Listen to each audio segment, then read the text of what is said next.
आज तक रेडियो सुनता है सारा जहां।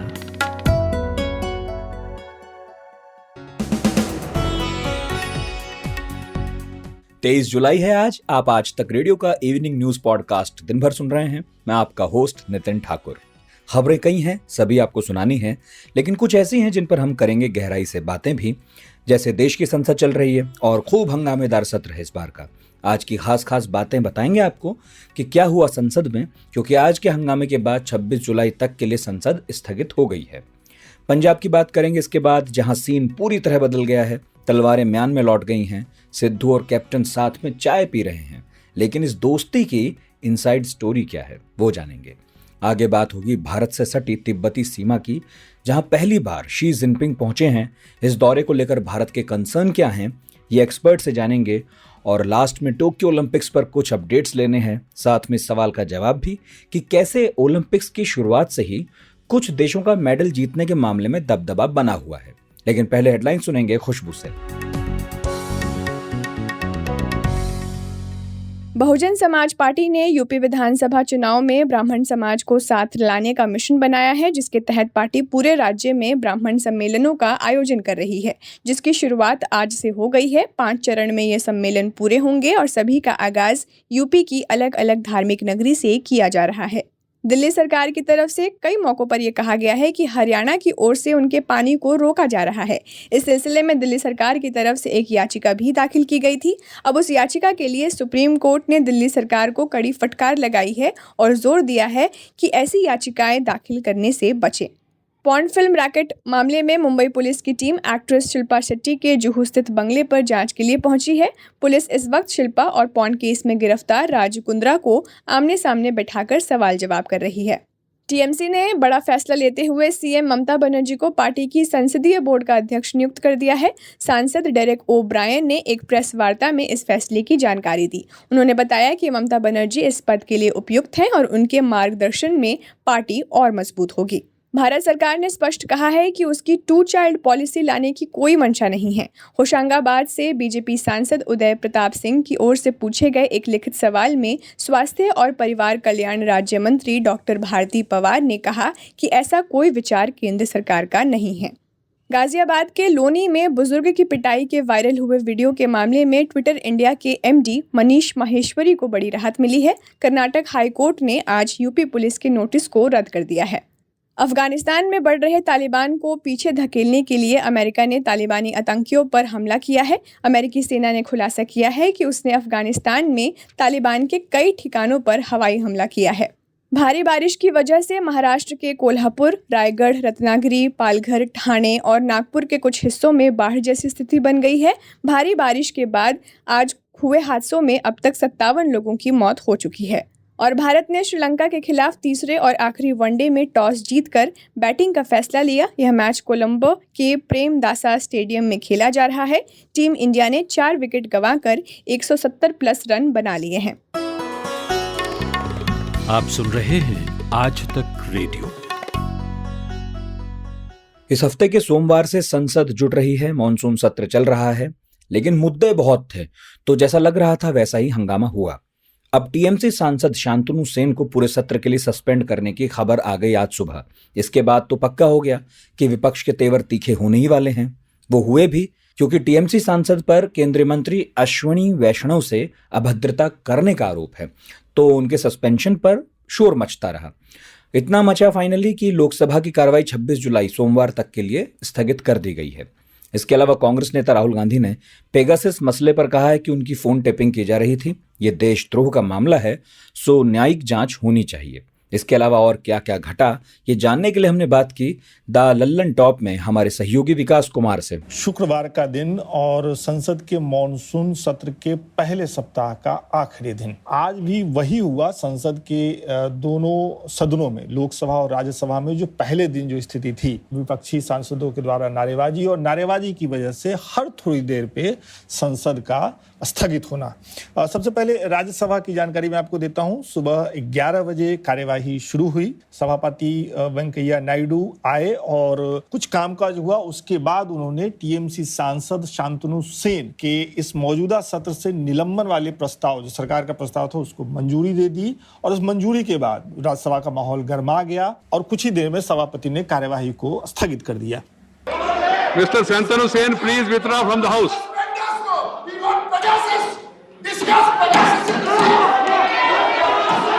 Allow the house to function.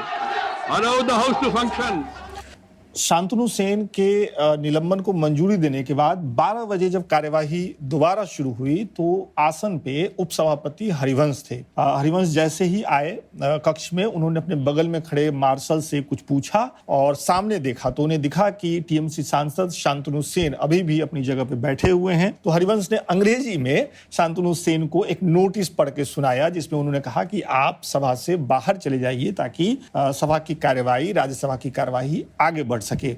2 बार उन्होंने ये बात दोहराई, लेकिन शांतनु सेन अपनी जगह से नहीं हिले। इसके बाद राज्यसभा के उपसभापति हरिवंश ने सभा की कार्यवाही को फिर से स्थगित कर दिया और 1 मिनट के अंदर स्थगित कर दिया। 12:30 बजे तक के लिए स्थगित कर दिया। माननीय श्री शांतनु सेन जी, जैसा कि आप जानते हैं, आज सुबह राज्यसभा ने प्रस्ताव पारित कर आपको सदन की कार्यवाही में भाग लेने से इस सत्र की समाप्ति तक सस्पेंड किया है।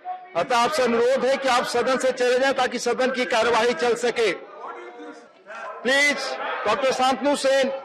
12:30 बजे एक बार फिर से कार्यवाही शुरू हुई। आसन पे उपसभापति हरिवंश ही थे। सामने टीएमसी के सांसद, जो निलंबित सांसद हैं, वो फिर बैठे हुए थे। इस बार उपसभापति ने हिंदी में उनको नोटिस पढ़ के सुनाया और बाहर जाने के लिए कहा, लेकिन वो नहीं गए और इसके बाद फिर से उपसभापति ने राज्यसभा की कार्यवाही को 2 बजे तक के लिए स्थगित कर दिया। 2 बजे राज्यसभा की कार्यवाही एक बार फिर शुरू हुई। कार्यवाही शुरू हुई तो ऐसा लगा कि शाम तक मामला चलेगा, क्योंकि राज्यसभा में विरोधी दल के नेता मल्लिकार्जुन खड़गे मीडिया संस्थानों पर इनकम टैक्स के जो छापे पड़े उस पर बोलने के लिए उठे। मुख्तार अब्बास नकवी ने सत्ता पक्ष की तरफ से मोर्चा संभाला। माहौल अभी गरमाना शुरू ही हुआ था पक्ष विपक्ष की तरफ से कि उपसभापति ने कार्यवाही को फाइनली सोमवार 11 बजे तक के लिए स्थगित कर दिया। No, this unruliness cannot go on. When deputy leader is speaking, you are disturbing. The house stands adjourned to meet at 11 o'clock on Monday, the 26th July 2021. Please. तो ये तो हुई राज्यसभा की बात। अब आपको लोकसभा लेकर के चलते हैं। लोकसभा में भी कार्यवाही 11 बजे शुरू हुई। मनसुख मंडाविया, जो कि स्वास्थ्य मंत्री हैं, वो प्रश्नकाल में पूछे गए एक सवाल का जवाब दे रहे थे। उनके जवाब देने के दौरान ही विपक्षी सांसदों की तरफ से जो नारेबाजी हो रही थी वो बढ़ गई और सभा को 12 बजे तक के लिए स्थगित कर दिया गया। 12:30 बजे लोकसभा की कार्यवाही दोबारा शुरू हुई और कुछ ही मिनटों बाद जो उपसभापति आसन पे थे, उन्होंने कार्यवाही को सोमवार 11 बजे तक के लिए स्थगित कर दिया। अच्छा, पंजाब में अब सीन पूरी तरह बदल गया है। 2 सालों से पंजाब के मुख्यमंत्री कैप्टन अमरिंदर सिंह और नवजोत सिंह सिद्धू के बीच में कोल्ड वॉर चल रहा था। सिद्धू को पंजाब कांग्रेस के अध्यक्ष बनाए जाने पर भी कैप्टन बहुत नाराज थे और नवजोत सिंह सिद्धू की ताजपोशी के पहले उन्होंने सभी विधायकों और पंजाब कांग्रेस के अधिकारियों को चाय पार्टी पर बुलाया। माफी की मांग की गई कि सिद्धू माफी मांगे और सिद्धू कम थे नहीं, समर्थकों की घेराबंदी करते रहे, दिल्ली दरबार में हाजिरी लगाते रहे। फाइनली पंजाब के कांग्रेस अध्यक्ष पद पर उनका दावा मजबूत दिखा और उन्हें बना भी दिया गया। अब कैप्टन ने सिद्धू के न्योते पर उनके ताजपोशी समारोह में हिस्सा ले लिया। इतना ही नहीं, दोनों ने एक साथ मंच भी साझा किया। तो पहले आपको सुनाता हूं कि सिद्धू ने भाषण देते हुए क्या कहा। वो बोल रहे थे कि कांग्रेस को साथ लेकर चलेंगे।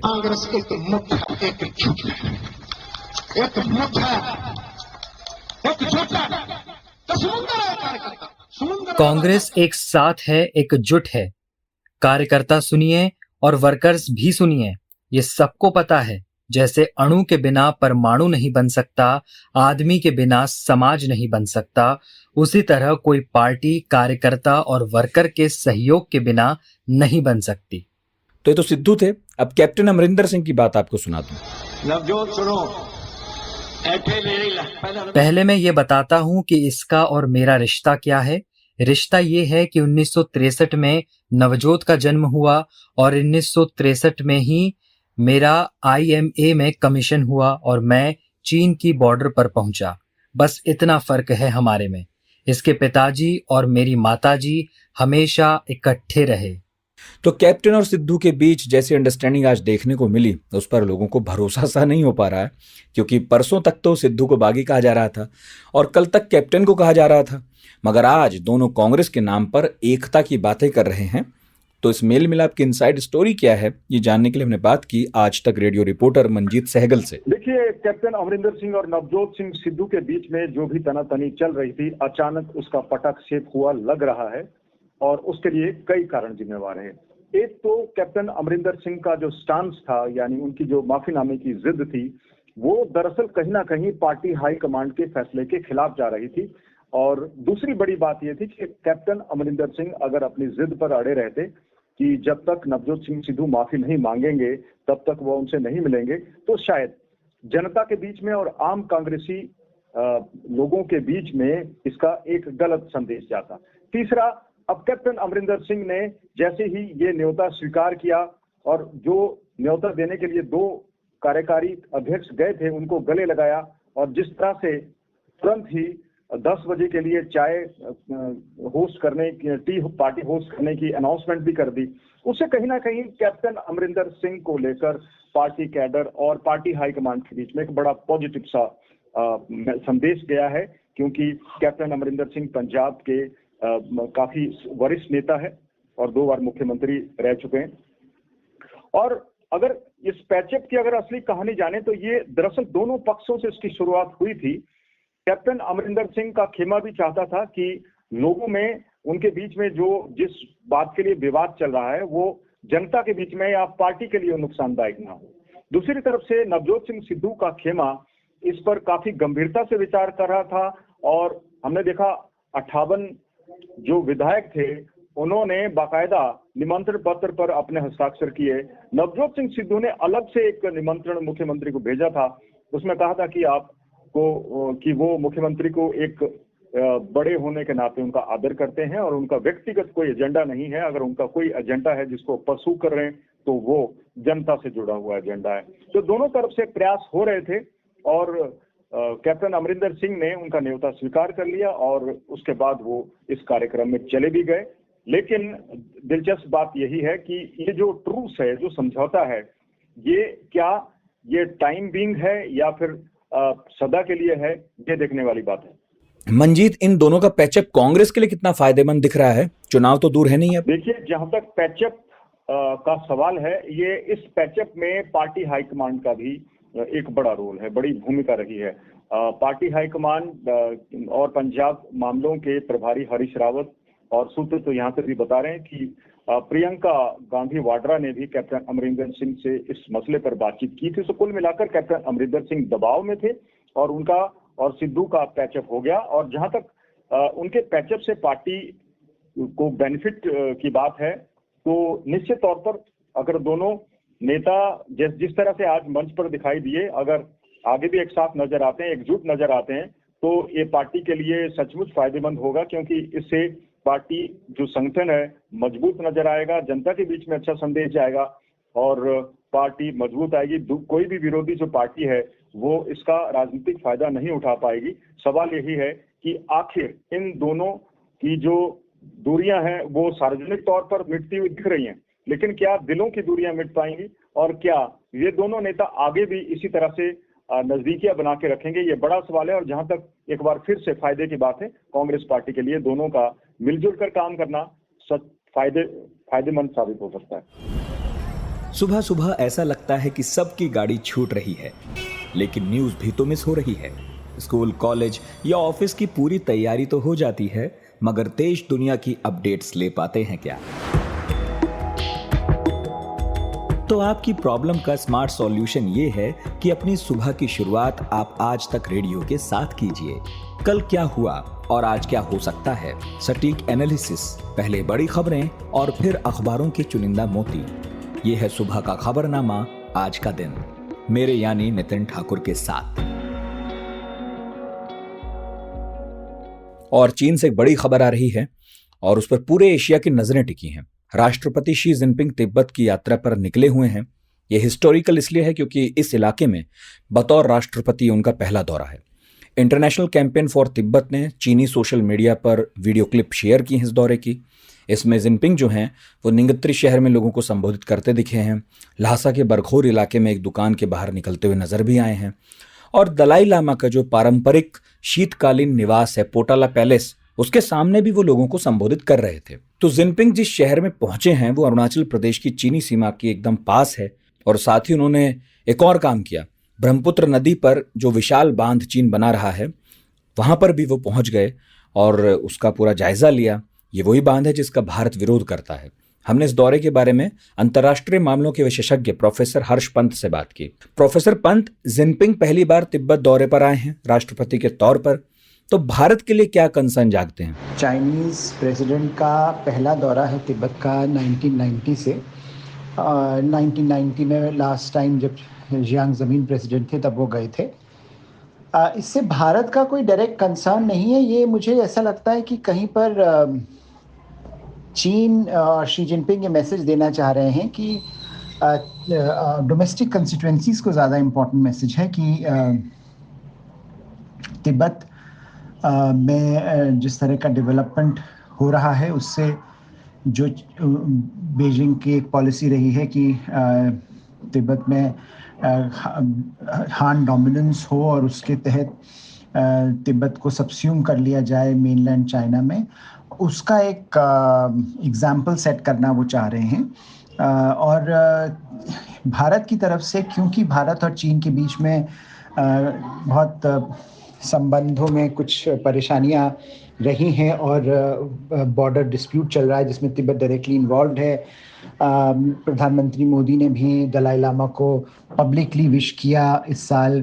तो कहीं पर चाइना को ये भी लग रहा है कि भारत तिब्बत को वापस से एक मोर्चे के रूप में चीन के खिलाफ खोलने की कोशिश कर सकता है।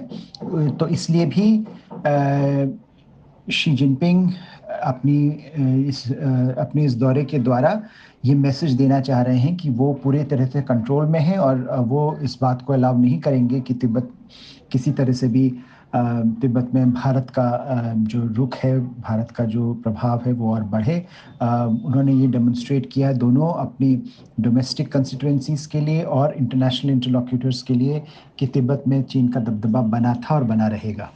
अच्छा, एक सवाल मेरा ये भी है कि जब भी भारत में पीएम या सेनाध्यक्ष चीन से लगे सीमावर्ती इलाकों में जाते हैं तो हमने देखा है कि चीनी मीडिया या सरकार इसे उकसावे की कार्रवाई बताते हैं। अब जिनपिंग के दौरे पर भारत सरकार का क्या रिएक्शन है? देखिए, जहाँ तक भारत के रिएक्शन का सवाल है, मुझे नहीं लगता इसमें भारत कोई रिएक्शन देगा। भारत तो ऑफिशियली भारत की वन चाइना पॉलिसी है जिसके तहत भारत तिब्बत को चीन का हिस्सा मानता है। तो भारत के लिए कोई रिएक्शन इसमें देना, मुझे नहीं लगता कोई रिएक्शन इसमें से भारत की तरफ से आएगा। हाँ, भारत जो कुछ पिछले साल हुआ है चीन और भारत के संबंधों में, उसके तहत भारत कई ऐसे सवालों को वापस से खोलने की कोशिश ज़रूर कर रहा है और भारत ये बार बार एहसास चीन को दिला रहा है कि पारस्परिक संबंधों में, बायलैटरल रिलेशंस में रेसिप्रोसिटी होनी चाहिए। अगर चीन भारत के हितों को नहीं ध्यान में रखता है तो भारत के पास भी अधिकार है कि वह चीन के हितों को दरकिनार करके अपनी एक नई रणनीति बनाए और उसके तहत तिब्बत भी शामिल है। अगर तिब्बत में भारत को अपना रुख बदलना पड़ेगा तो हो सकता है भारत आगे आने वाले समय में बदल दे और वन चाइना पॉलिसी से हटे। अभी तक ऐसे इसके कोई इंडिकेशन नहीं है, लेकिन प्रधानमंत्री मोदी ने जो दलाई लामा को पब्लिकली बधाई दी, उससे प्रधानमंत्री मोदी ने ये मैसेज देने की कोशिश करी, भारत सरकार ने ये मैसेज देने की कोशिश करी चीन को कि भारत के पास भी काफ़ी ऐसे लीवर्स हैं जो वो कंट्रोल करता है और तिब्बत एक ऐसा मुद्दा है जहां पर भारत चीन के लिए थोड़ी सी परेशानियां बढ़ा सकता है। जापान की राजधानी टोक्यो में एक साथ कई खेलों का जमघट लगा है। हम और आप इसे ओलंपिक गेम्स के नाम से जानते हैं। तो आज इस प्रतियोगिता का विधिवत आगाज हो गया है। कोरोना का संकट है तो ओपनिंग सेरेमनी थोड़ी फीकी रही, तामझाम वैसा नहीं था जैसा कि हमने सालों साल लगातार देखा है। और शिरकत करने के लिए सभी टीमों ने अपने छोटे छोटे दल भेजे हैं भारत की मशहूर बॉक्सर एमसी मैरी कॉम और हॉकी टीम के कप्तान मनप्रीत सिंह भारतीय दल के ध्वजवाहक रहे। तो आज यानी पहले दिन क्या क्या घटा, भारत के किन खिलाड़ियों के इवेंट्स हुए, कैसा उन्होंने परफॉर्म किया, ये सब जानेंगे हमारे स्पेशल सेगमेंट ओलंपिक 2021 में कुलदीप मिश्र से।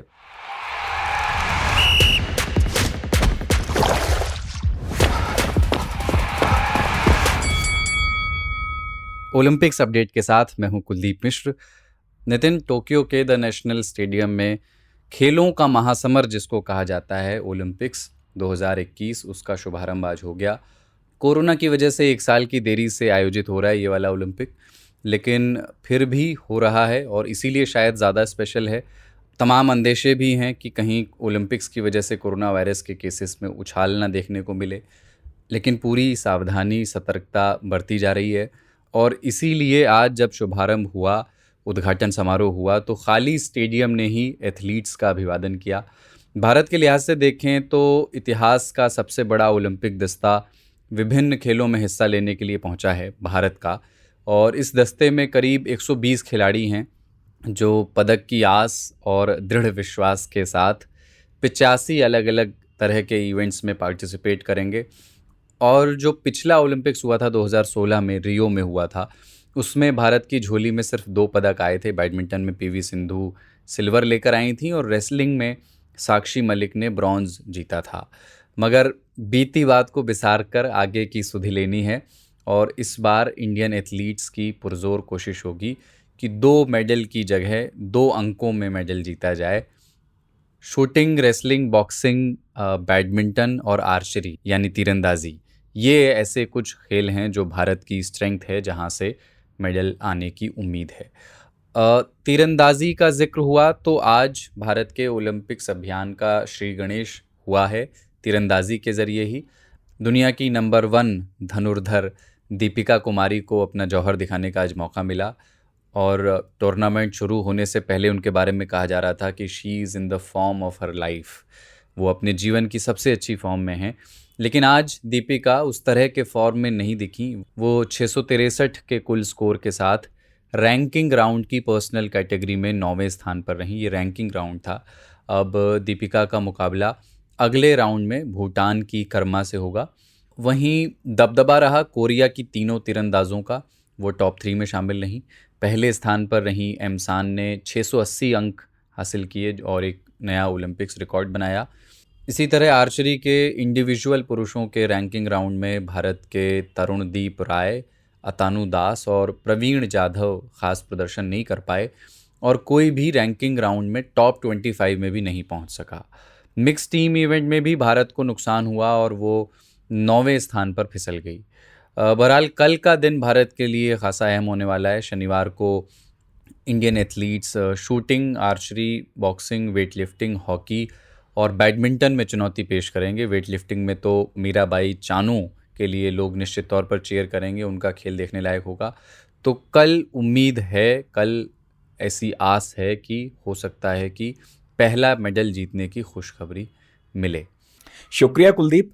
तो पहले दिन के ओलंपिक में कुल जमा हाइलाइट्स यही रहे, लेकिन चलते चलते इंडिया टुडे की डेटा इंटेलिजेंस टीम के हेड दीपू राय से जानते हैं कि कैसे मुट्ठी भर देशों ने शुरू से ही ओलंपिक गेम्स को डोमिनेट किया है और झोली भर भर के पदक ले गए हैं। देखिए, सबसे बड़ी बात कि अगर आप 1896 से देखें, क्योंकि डाटा इंटेलिजेंस यूनिट ने अभी तक का, जब से शुरू हुआ एथेंस में, ग्रीस में ओलंपिक और अब तक लेकर के, मीन्स की समर ओलंपिक की अगर बात करें हम, तो रियो ओलंपिक, लास्ट ओलंपिक का 2016 का, तो ये जब डेटा हम एनालाइज करते हैं कि ओवरऑल टोटल कितना डोमिनेंट रहा है, कौन सी कंट्रीज में सबसे ज्यादा, इवन गोल्ड, सिल्वर या ब्रॉन्ज मिला करके भी देखा जाए तो कितने पदक किस कंट्री ने जीते। और इस तरह से अगर आप देखें तो 2542 पदक जीत करके सबसे ज्यादा हिस्टोरिक टैली में यूएस सबसे टॉप पे रहा है जब से ओलंपिक स्टार्ट हुआ है। और ये एक तरह से कहा जाए कि माइलस्टोन रहा है। सोवियत यूनियन यानी कि अभी का रसिया और बाकी उसके जो कंट्रीज अलग हो गए 1989 के बाद, तो उनको मिला करके भी अगर आप सोवियत यूनियन को केवल देखें तो 1000 के बराबर, 1110 के बराबर करीब उनका मेडल टोटल टैली रहा है।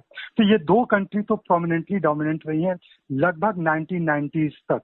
उसके बाद रसिया जो आया भी, जो नया रसिया बना, रसिया फेडरेशन जिसको बोलते हैं, उसमें भी करीब करीब 400 के आसपास उसने पदक अभी तक अपनी झोली में भरे हैं। और लेकिन इसके साथ साथ सबसे तीसरे पोजीशन पर ग्रेट ब्रिटेन रहा है और उसका डोमिनेंट बहुत ज्यादा वो डोमिनेंट रहा है और करीब 867 पदक लेकर के वो तीसरे पोजीशन पर रहा। जर्मनी रहा 760।